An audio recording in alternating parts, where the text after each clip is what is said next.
we now assess. I now get to have a chance to assess France's chances to win their first European Championship under this generation. Now they've won European Championships before. Let me just get that out of the way. But under this generation of player, this golden generation of France, they have not been able to win the European Championship. Last Euros they got eliminated in the round of 16 by Switzerland. The Euros before that, which is kind of pre-generation, but it was the first tournament they've had under Deschamps. They lost to the final in Portugal at home. This is, now this is their chance to get this opportunity, and they have a brilliant team. They have a brilliant roster. You can't deny this. This 23-man squad with Kylian Mbappe, Antoine Griezmann. Their defense, you look at it: Konate, Theo Hernandez, Jules Koundé, Benjamin Pavard, Ferland Mendy, Saliba, Upamecano. The midfield with Camavinga, Griezmann, Kante, Rabiot, Chouameni, Zaire Emery, Griezmann, Fofana. And then the attack with Coman, Barcola, Dembele, Giroud, Colomwani, Mbappe, Thuram. This is a brilliant, brilliant team. A lot of very talented players.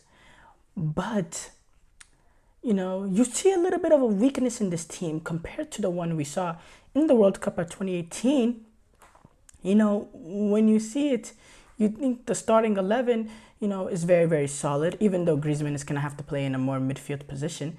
But when you look at the bench, the depth, they don't have the depth that they had last season. That number 9 slot, besides Giroud, who's playing in his last international tournament, you have a Colomwani who hasn't had the greatest of seasons. Thuram, he can play that role, but that's not where he is his best. The winger position, besides Dembele on that right-hand side, his option behind him, the depth is not really there. And, I don't know. I think this France team might be on a downward trajectory. And I think that's going to be a crazy thing to say, because you still have, young up-and-coming players like a Camavinga, a Chouameni, that are, just making a name for themselves, But yeah, I just think, wow. And then defensively, Didier Deschamps, he has not, he's been a little bit reluctant of playing Saliba, and I fully expect Saliba not to have any sort of role within this team in the European Championship, not in games that matter, maybe the third group stage games and all that, but in terms of games that matter, I don't fully expect. So that center back partnership, I'm gonna be very interested to see what he goes. He loves playing Pavard. What is he gonna go with, the partnership of Konate and Pavard? I don't think Pavard is best playing in a back four as a center back. I think, he played at Inter Milan as center back, one of the outside center backs, but I don't think he can play in a back four as one of the center backs. I think Koundé and Theo Hernandez are very, very solid when it comes to right back, left back. I think they have those two slots taken up. But that center back partnership, I want to see where he goes. He's played the last tournament, it was Upamecano and Varane. But Upamecano, for me, he's just a mistake waiting to happen, and I wouldn't trust him in this situation. But Didier Deschamps, he has shown his trust in Upamecano. So, and Konate has also been the third option behind Upamecano and Varane at that last international tournament. In fact, Konate played in, I believe it was the semifinals against Morocco, whenever I believe it was Upamecano not available. So I think it's gonna be Konate and Upamecano or Pavard, who he's always wanted to play. But either way, I just think that center back partnership is gonna be very, very shaky for me. Now France, they take on the Netherlands. No, they take on Austria in the opening game. Then they take on the Netherlands, and they take on the Poland. Now there's 3 teams that move on.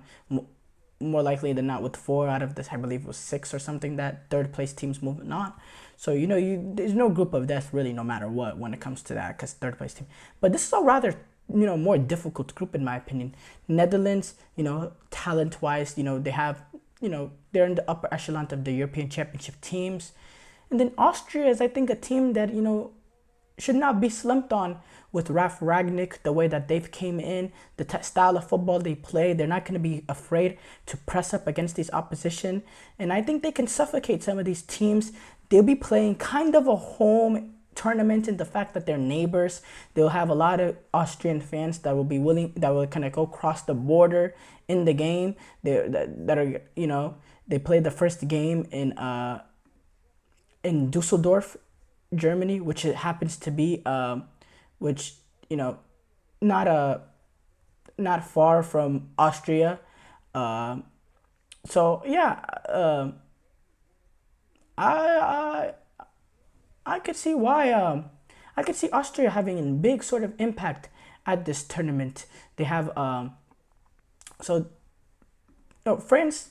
They're the favorites in that group. Don't get me wrong, and they should move on comfortably. But it'll be interesting to see.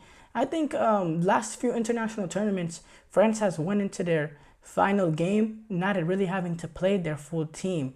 I don't think they'll be in that situation at these European Championship. That's the bold take I will have. I think they will go into that final game against Poland, who they take on in their third game, having to get a result to win the group or whatever in their situation. But for me, I definitely think they're still number one in the power rankings just based on the talent that they have and the success that they've proven in international tournaments.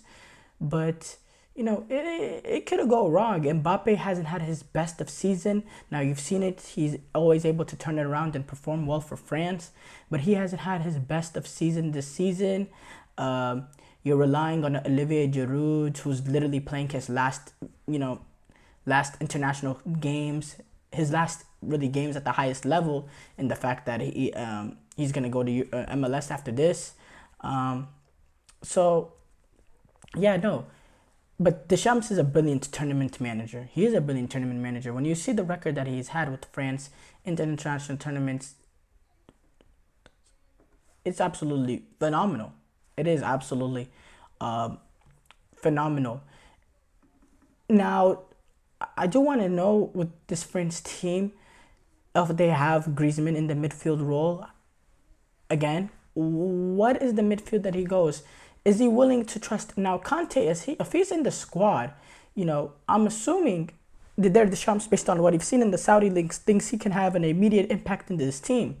Now, does he think about, potentially bringing Kante into the starting lineup if he's playing very, very good football? And then if that's the case, that gives, and if he's playing at his top level, I think that gives Deschamps a chance to play Griezmann and another player that doesn't have to do, that can give you a little bit of a forward input. Somebody like a Zaire Emery, instead of having to play an Adrien Rabiot that did a lot of work at that last World Cup, covering spaces for a guy like Mbappe that didn't come back. Adrien Rabiot and Griezmann, they did a lot of defensive work. I think if Kante is able to be at the level to, be a starter at this European Championship, I think it gives license to Griezmann to play more of a attacking role, forward role, playing under Griezmann, and it also potentially gives Deschamps an opportunity to play with somebody a little bit more forward thinking than Rabiot, somebody like a Zaire Emery that can come in that area, or somebody else, or Adrien Rabiot himself, just tell him to play more of a forward role. That it can give him the opportunity if N'Golo Kante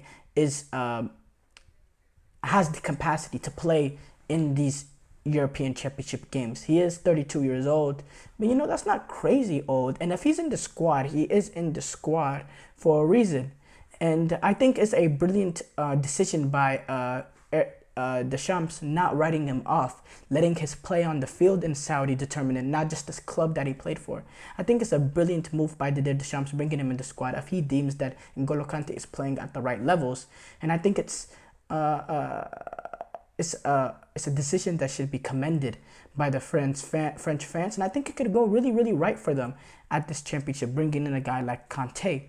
Now, and if he's fit and firing, he's also great support for the center backs who, no matter who you play with Konate, whether it is Upamecano or Pavard, it's going to be,